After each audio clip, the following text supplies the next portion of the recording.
அன்பான தோழிகளுக்கு வணக்கம். Welcome to Madhavaram kitchen. நான் உங்கள் சாரதா சுந்தர பிரகாசம். இன்றைக்கி நம்ம இது அவலுங்க, ரெட் ரைஸ் அவல், மட்டா ரைஸ்ன்னு சொல்லுவாங்கள்ல, அந்த ரைஸ் அவல். இது ரொம்ப நல்லதுங்க. இதில் நிறைய ஃபைபர் இருக்குது. இது ரிச் இன் அயர்ன். இது ரொம்ப நல்லது. இந்த அவல், இந்த அரிசி சாப்பிட்றாங்க கேரளாவில்.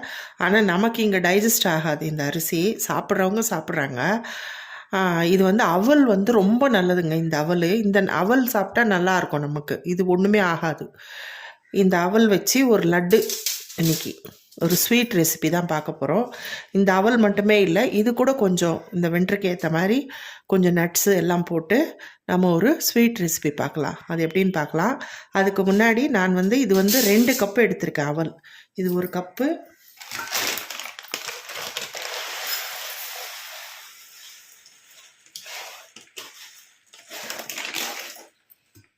இதோ இன்னொரு கப்பு.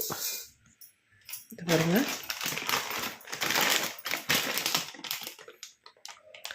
ரெட் ரைஸ் அவல் போஹா, ஹை இன் ஃபைபர். இது ரொம்ப நல்லதுங்க. சுகர் பேஷண்ட்ஸ், டயபெட்டிக் பேஷண்ட்ஸ்க்கும் ரொம்ப நல்லது. இதில் உப்புமா கூட செய்யலாம். நம்ம ரவை மாதிரி உடைச்சிட்டு நம்ம உப்புமா செய்யலாம். இதில் நிறைய வெரைட்டிஸ் செய்யலாங்க. இது நான் இன்றைக்கி ஒரு ஸ்வீட் ரெசிபி தான் பண்ண போகிறேன். ஒரு லட்டு. அது எப்படி செய்யறதுன்னு பார்க்கலாம். இப்போது நான் ஸ்டவ் ஆன் பண்ணி ஒரு பேன் வச்சுருக்கேங்க. இப்போ இந்த அவலை நம்ம ட்ரை ரோஸ்ட் பண்ணிக்கலாம். அவல் இப்படி தொட்டால் இப்படி நசுக்குனா பொரியணுங்க. அது உடையணும். அந்த மாதிரி நம்ம இதை ட்ரை ரோஸ்ட் பண்ணிக்கணும். அப்படியே பொறுன்னு அந்த மாதிரி. அது ஒரு 5 நிமிஷம் ஆகுங்க. நமக்கு மீடியம் ஃப்ளேமில் வச்சு நல்லா இந்த மாதிரி ரோஸ்ட் பண்ணிக்கோங்க. அவல் நல்லா வறுபடுதுங்க. வறுபடும் போது ஒரு ஸ்மெல்லு வருதுங்க, நல்லா சூப்பராக.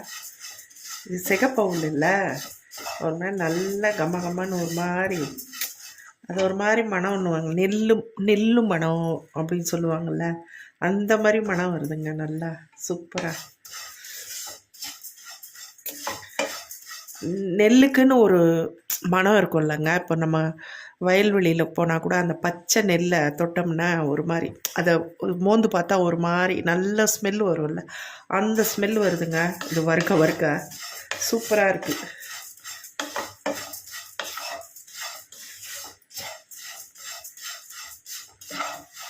நல்லா வறுபட்டுடுச்சிங்க. அவ்வளோதான். இப்போ இதை தட்டில் கொட்டி நம்ம ஆற வச்சுக்கலாம். ஆறினப்புறம் இதை பவுட்ரு பண்ணிக்கலாம். இது கூட மற்ற பொருட்கள் என்னன்னு நான் சொல்கிறேன். இப்போது ஃப்ரெஷ் தேங்காய்ங்க. இது ஒரு தேங்காய் உடச்சி நான் திருவி வச்சுருக்கேன். அதை இப்போது அதையும் ஃப்ரை பண்ணிக்கலாம் நம்ம இதில் போட்டு.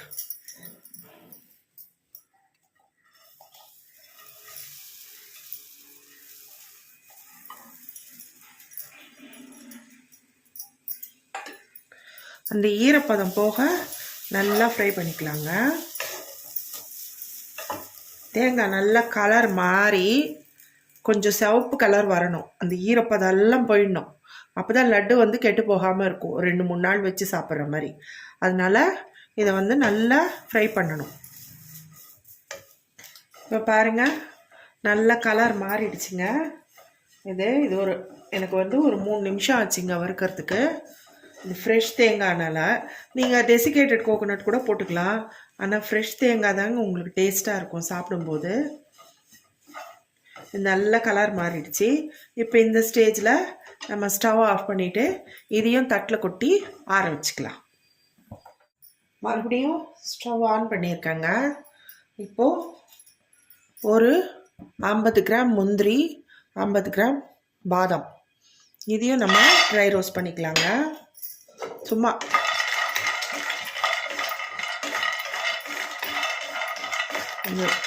சூடு ஏறுற வரைக்கும் போதுங்க. ரொம்ப கலரெல்லாம் மாற வேண்டாம். முந்திரி ரொம்ப கலரெல்லாம் மாற வேண்டாம். சும்மா அந்த சூடு ஏறினா போதும். அது வரைக்கும் நம்ம ஃப்ரை பண்ணிக்கலாம். இது பவுடர் பண்ணணும் மிக்சியில் போட்டு, அதுக்காக.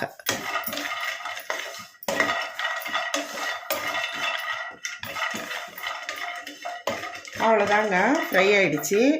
இப்போது இதை எடுத்து ஒரு தட்டில் கொட்டிக்கிட்டு, இப்போ இது வந்து ஒரு 50 கிராம் எள்ளுங்க, வெள்ளை எள்ளு. இப்போ இதையும் ஒரு ட்ரை ரோஸ்ட் பண்ணிக்கலாம் நம்ம.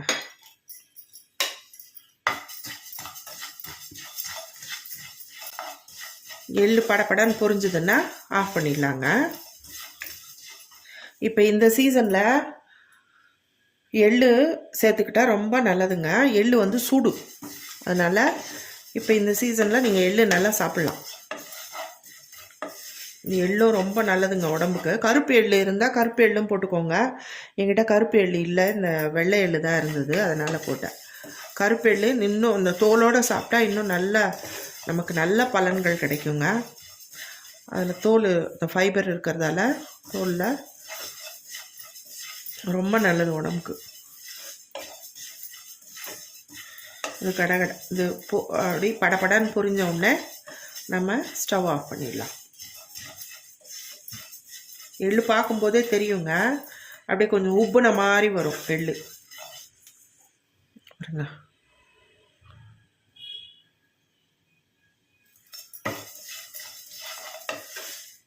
அவ்வளோதான். இந்த ஸ்டேஜில் நம்ம ஸ்டவ் ஆஃப் பண்ணிவிட்டு, இப்போது நம்ம வறுத்து வச்சது அத்தனையும் நம்ம வந்து மிக்சியில் பவுட்ரு பண்ணிக்கணும்.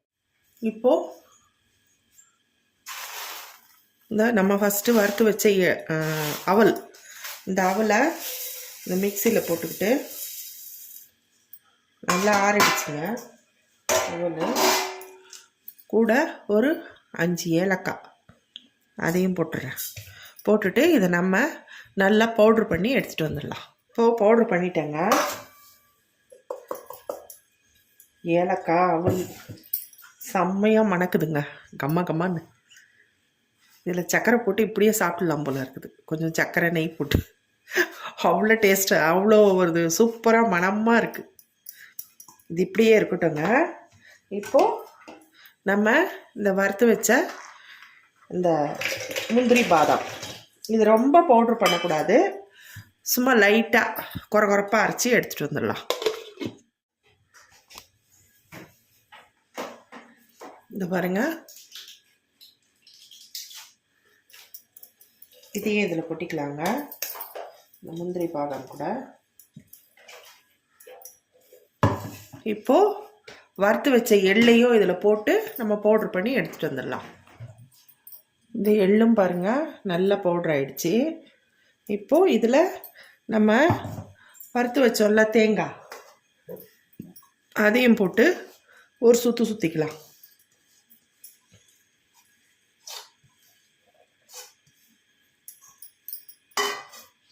இதையும் ஒரே ஒரு சுற்றிட்டு வந்துடலாம். அவ்வளோதாங்க. இதை பாருங்கள், இது எள்ளு தேங்காய் மணமாக இருக்குங்க. எல்லாமே நம்ம ட்ரை ரோஸ்ட் பண்ணது.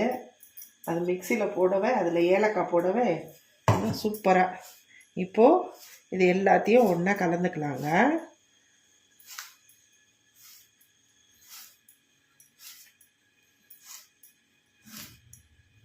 இப்போது கலந்து வச்சிட்டோம். இப்போ இதுக்கு நம்ம வெள்ளை கரைசல் ரெடி பண்ணிக்கலாம். இப்போ நம்ம இந்த கப்பால் 2 கப்பு அவல் எடுத்தோம், அதே 2 கப்பு வெல்லம் எடுத்து நம்ம வெள்ளை கரைசல், அதாவது வெல்லம் பாகு பதம் எல்லாம் தேவையில்லை, ஜஸ்ட்டு நல்லா கரைஞ்சி கொதித்து வரும்போது இதில் ஊற்றி நம்ம கிண்ட வேண்டியதுதான். கிண்டிட்டு நம்ம லட்டு பிடிக்க வேண்டியதுதான். அது எப்படின்னு பார்க்கலாம். இப்போது 2 கப் வெல்லம் போட்டிருக்கேங்க. இதில் ஒரு பெரிய துண்டு இருந்தது, அது உடைக்க முடியல, அதனால் அதை அப்படியே போட்டேன்.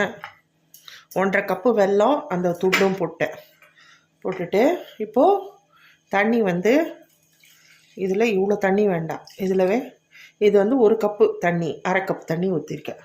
இதை நம்ம கொதிக்க வச்சுக்கலாம்.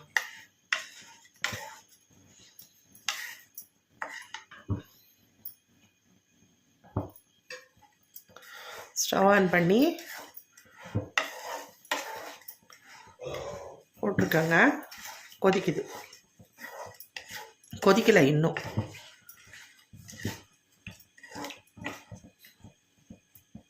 இது இப்படி உடச்சி விட்டுக்கோங்க.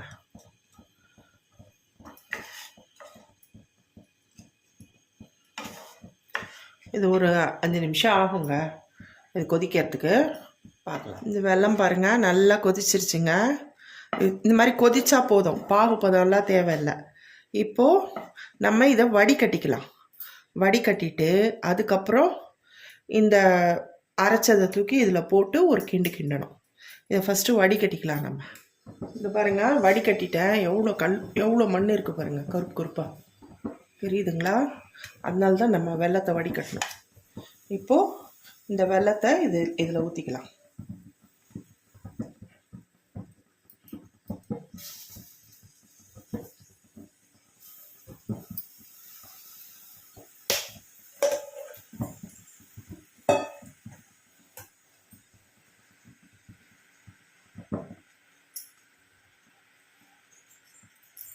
இப்போது நம்ம செஞ்சு வச்ச பவுடரை இதில் போட்டுக்கலாங்க.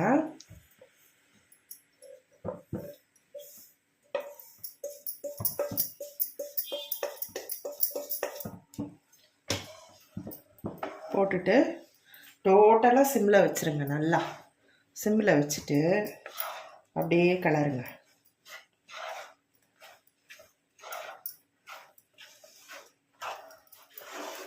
ரொம்ப டேஸ்ட்டாக இருக்குங்க இந்த லட்டு.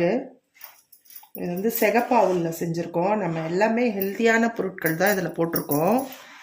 இந்த சீசனுக்கு இந்த லட்டு ரொம்ப நல்லாயிருக்கும் நம்ம சாப்பிட்றதுக்கு. அதுவே சுருண்டுக்கிட்டு வந்துடுங்க. கரெக்டாக வெல்லம் போட்டிருக்கோம். இந்த பாருங்க.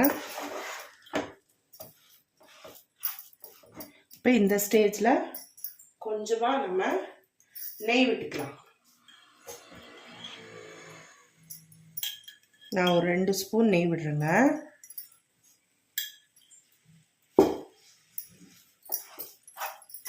நெய் மணத்தோட நல்லா இருக்கும் இது. அவ்வளோதாங்க, சுருண்டு வந்துருச்சு. இதை நம்ம ஆஃப் பண்ணிவிட்டு இதை இப்படியே கொஞ்சம் நேரம் விட்டுடலாம். அதுக்கப்புறம் நம்ம லட்டு பிடிக்க ஆரம்பிச்சிடலாம்.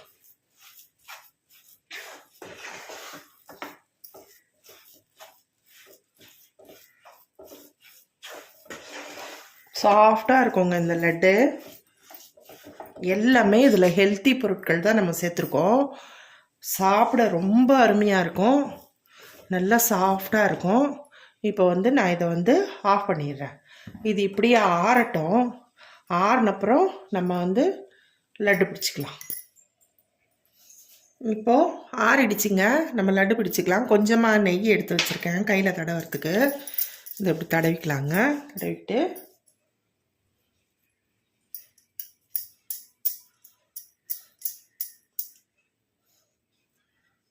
இது இப்போதாங்க சாஃப்டாக இருக்கும். ஆனால் கொஞ்சம் இருக்கும். ஆனால் சாப்பிடும்போது நல்லா சாஃப்டாக இருக்குங்க. நமக்கு கொஞ்சம் ஆறிடுச்சுன்னா கொஞ்சம் சாஃப்டாக நல்லாயிருக்கும்.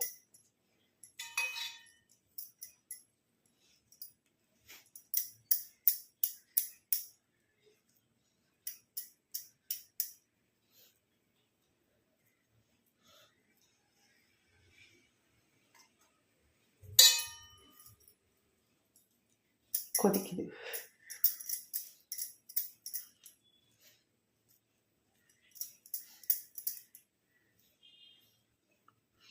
இதே மாதிரி எல்லா லட்டும் செஞ்சுக்கலாம். அவ்வளோதாங்க. Tasty poha dry nuts laddu ready ஆயிடுச்சு. இது ரொம்ப டேஸ்ட்டாக இருக்குங்க சாப்பிட்றதுக்கு. உங்களுக்கு வந்து லட்டு மாதிரி கொஞ்சம் இப்போ சாதாரணமாக லட்டுன்னாவே கொஞ்சம் டைட்டாக இருக்கும் இல்லைங்க, அந்த மாதிரி இருக்காது. இது ரொம்ப சாஃப்டாக இருக்கும். இந்த பாருங்க, இந்த மாதிரி ரொம்ப சாஃப்டாக இருக்கும். சாப்பிட்றதுக்கும் அவ்வளோ டேஸ்ட்டாக இருக்குங்க இது. இதில் எல்லாமே நம்ம ஹெல்த்தியான பொருட்கள் சேர்த்துருக்கோம். இப்போ நீங்கள் முந்திரி பாதாம் இல்லைன்னா கஷ்டப்படாதீங்க. அதுக்கு பதில் நம்ம வேர்க்கடலை கூட சேர்த்துக்கலாம். வேர்க்கடலை சேர்த்தாலும் வேர்க்கடலையும் வறுத்துட்டு நல்லா வறுத்துட்டு தோல் எடுத்தும் சேர்க்கலாம், இல்லை தோலோடையும் சேர்க்கலாம். நீங்கள் தோலோடையும் இதே மாதிரி பவுட்ரு பண்ணி வேர்க்கடல உடச்சக்கடல கூட சேர்த்துக்கலாங்க. இந்த ரெசிபி உங்களுக்கு பிடிச்சிருந்தா லைக் பண்ணுங்கள், ஷேர் பண்ணுங்கள், கமெண்ட் பண்ணுங்கள். மறக்காமல் சப்ஸ்கிரைப் பண்ணிவிடுங்க. Thank you friends.